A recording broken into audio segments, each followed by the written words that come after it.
Rp17.645 per dolar AS. Pas angka ini muncul di layar tanggal 18 Mei 2026, memori kita kayak langsung ditarik ke mimpi buruk krisis 98 ya kan? Iya benar banget, itu angka psikologis yang bikin semua orang langsung berinding.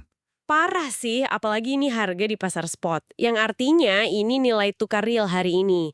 Terus ditambah IHSG yang ikut anjlok 1,4%, ke level 6.600-an, ditambah lagi rupiah yang udah turun sekitar 5,9% dari awal tahun, wajar banget dong kalau indikatornya merah semua dan orang-orang panik. Wajar banget kalau panik. Itu memang ada fondasi ekonomi yang luput dari perhatian kita. Nah, kalau kita cuma melototin angka 17 ribuan itu, insting pertama emang pasti panik sih. Kita punya trauma sejarah yang kuat banget sama angka itu. Iya, membekas banget kan? Benar. Tapi masalahnya, kita tuh sering nyampur adukin gejala sama penyakit utamanya. Di tahun 97 sampai 98, gejalanya emang sama, rupiah anjlok parah. Tapi penyakit di baliknya itu beda total. Beda total gimana maksudnya? Jadi gini, pas era 98, kejatuhan itu dipicu sama utang luar negeri swasta yang gila-gilaan dan salah urus kebijakan yang udah kronis banget. Terus perhatiin urutannya. Instabilitas sosial dan kerusuhan politik waktu itu pecah setelah negara kita udah masuk jurang resesi berbulan-bulan. Oh, oke. Berarti ini ibarat kita lagi nyetir, terus tiba-tiba lihat indikator suhu mesin di dashboard nyala merah. Di tahun 98, mesinnya panas karena radiatornya emang bocor dan olinya habis, gitu kan? Mesinnya emang udah hancur. Betul, mesinnya mati. Tapi kalau sekarang, suhunya naik mungkin karena kita lagi ngegas di jalanan yang nanjak banget. Kayak ekonomi kita tuh lagi dipaksa tumbuh di tengah tekanan global yang lagi berat-beratnya. Tepat mana kan analoginya? Mesin kita hari ini tuh nggak bocor. Dulu di 97, pabrik-pabrik pada tutup, ada PHK massal duluan. Nah baru nilai tukar ikut hancur ngikutin sektor real. Kalau sekarang, roda ekonomi fisik kita, kayak konsumsi masyarakat dan ekspor, itu masih muter terus. Iya sih.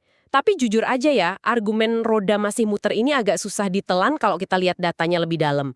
Soalnya sejak Oktober 2024, rupiah tuh udah turun sekitar 12%. Iya, kerasa banget emang jatuhnya. Dari yang tadinya di 15.400-an, merosot terus ke 17.600. Bukannya kalau nilai tukar turun setajam ini, pada akhirnya bakal mencekik mesin ekonomi kita juga. Kita nggak lagi denial kan ini? Penurunan itu emang fakta yang nggak bisa dibantah. Tapi, kuncinya tuh ada di status resesi yang aku sebut tadi. Kenapa pemerintah ngerasa masih punya ruang buat bermanuver? Karena pas ekonomi nggak lagi resesi, perusahaan tuh masih nyetak untung dan masyarakat masih belanja. Bener juga. Artinya duit pajak masih masuk ya? Nah, itu dia. Keran pajak tetap ngalir. Kas negara yang sehat ini ngasih amunisi tunai buat pemerintah sama Bank Indonesia untuk intervensi pasar falas atau ngasih subsidi ke sektor kritis.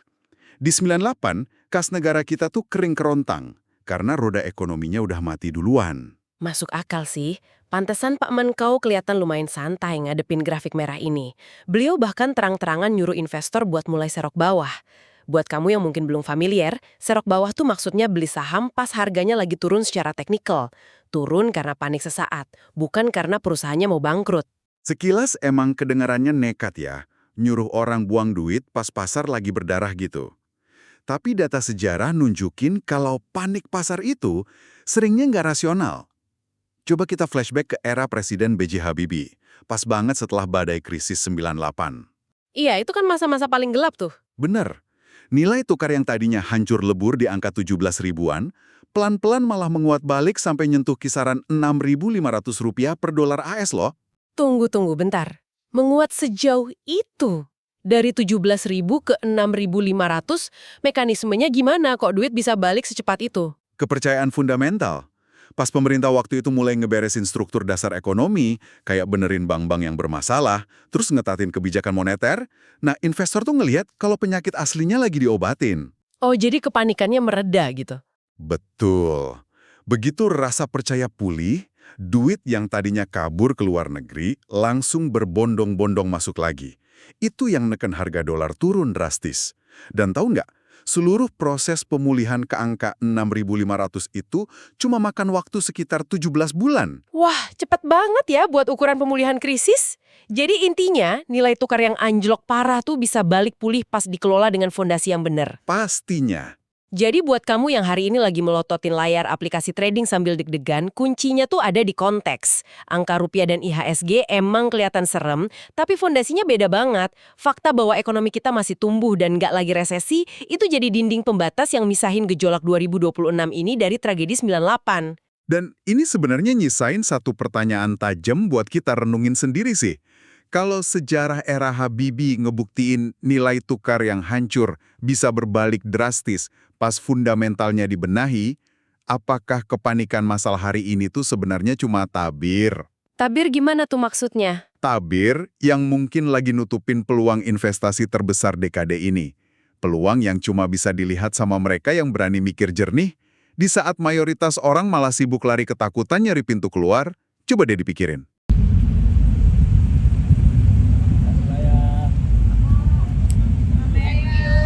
Pak, mau ngomong dulu Pak. Wah, belum tahu, saya duluan aja nih. Nanti aja habis meeting baru kita ngomong ya. Iya Pak. Pak, kemarin Presiden bilang kalau rakyat di desa nggak pakai dolar. Saya Jadi nggak terpengaruh. konteksnya begini. Kan bicara di pedesaan, itu konteksnya di situ nyerahkan. Bukan berarti Pak Presiden yang ngerti rupiah, dia kan jago. Pak, kan tapi ada imported inflation, Pak. Apa yang perlu dipahami? Imported inflation, Pak, kalau di desa, Pak. Berdasarkan Ada imported rakyat, Pak. inflation, Pak, di desa, Pak. Emang mereka ngerti imported inflation? Berapa ngerti kalau mereka dijelasin? Imported inflation secara teoritis nggak terlalu signifikan loh. Kalau kamu baca buku-buku ekonomi yang clear, seperti itu. Kadang-kadang jelas, kadang-kadang nggak. Sebagian meragukan adanya imported inflation. Ini kan udah bahasa populer kan? Coba selama ini. Itu pasti ada delay, dan kadang-kadang juga hilang. Jadi itu, kalau di buku-buku kadang-kadang, buku-buku teknik yang betul ya, kadang-kadang ada, kadang-kadang enggak, kadang-kadang ada yang meragukan gitu. Tapi kalau ternyata ada gimana Pak? Kamu sempat nanya keadaan dolar ya Pak? Iya, pas lagi ngobrol-ngobrol. Oh enggak, Sambil bercanda-bercanda. saya bercanda enggak. Bercanda saya dikasih minum aja enak. Sentimennya akan untuk apa sih Pak? Kameranya masih? Tahu kameranya. Saya pikir pertengahan minggu ini juga udah mulai berkurang. Pemerintah ada masuk ke bond market, sedikit asing juga mulai masuk sehingga tekanan di bond mestinya berkurang. Biasanya kalau tekanan di bond berkurang, sentimen negatif juga berkurang ke nilai tukar.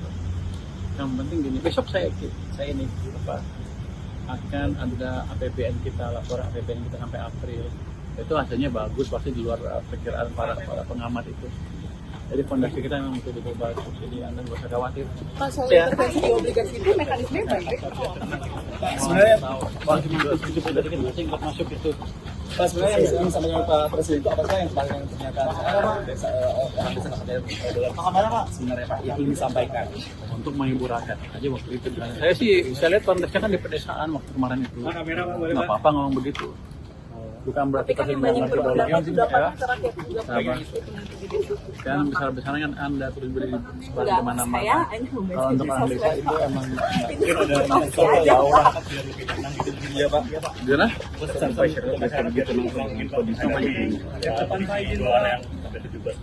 Jadi nggak usah takut, fundamental ekonomi kita bagus, fiskal kita bagus. Besok saya akan jumpa pers masalah APBN kita yang sebagian termasuk majalah ekonomi bilang berantakan. Enggak, kita bagus sekali.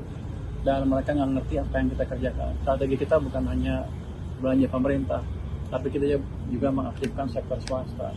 Makanya pertumbuhan ekonomi bisa 5,6 di bulan pertama, karena swasta juga mulai bergerak, bukan hanya government aja.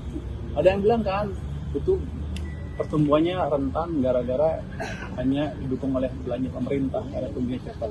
Kalau kita lihat dengan Kalau kita lihat dengan pangsanya, sebenarnya kalau lihat dari 5,6 itu mungkin 2,9 dari belanja konsumen, 1,7 dari investasi, 1,3 itu dari belanja pemerintah. Jumlahnya nanti ke arah 6 sana. Ada juga ya ekspor impor ya.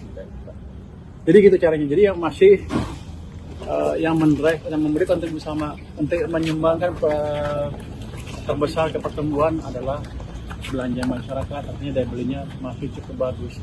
Jadi jangan khawatir, kita betul-betul memperbaiki ekonomi dan sudah kelihatan di triwulan keempat dan triwulan pertama tahun ini. Kita sudah tumbuh semakin cepat dan kita akan jaga terus supaya lebih cepat lagi. Anda ingat, triwulan pertama kita tumbuh 5,6 ketika perekonomian global lagi goncang. Jadi itu suatu prestasi yang luar biasa karena kebijakan Bapak Presiden melakukan reformasi sebelum betul-betul dilakukan sebelum ada negatif shock dari global. Jadi strategi temuannya amat baik dari Bapak Presiden. Pak ini kayak SSK apa? Ya. Kapan aja Pak Presiden ikut juga apa? 6.400 Pak. Apa kita perbaiki kan, jadi fondasi ekonominya kan bagus. Itu masalah sentimen jangka pendek. Jadi saya akan fokus jaga fondasi ekonomi dengan memastikan pertumbuhan ekonomi tidak terganggu. Nanti kita juga akan masuk ke bond market mulai hari ini. Imbal udah masuk, tapi hanya sedikit. Mulai hari ini akan kita masuk dengan lebih signifikan lagi. Sehingga pasar obligasinya terkendali, sehingga asing yang pegang obligasi nggak keluar karena takut misalnya ada capital loss gara-gara harga obligasi turun. Itu kita akan bisa membantu pergerakan rupiah sedikit. Kira-kira penyebabnya apa Pak sampai IHSG? Sentimennya apa sih Pak? Oh, ini kan banyak sentimen. Kalau rupiah melemah seolah kita akan bergerak seperti 1998 lagi. Beda, 1998 itu kebijakannya salah dan instability sosial politik terjadi setelah setahun kita resesi. 97 pertengahan itu kita resesi. Oke. Kita kan sekarang belum resesi karena masih tumbuh kencang, jadi masih ada ruang untuk membaiki semua. Jadi teman-teman nggak usah khawatir.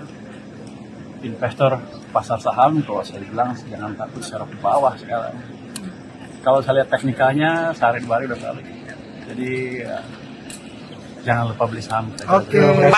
Download Tribun X sekarang, menghadirkan lokal menjadi Indonesia.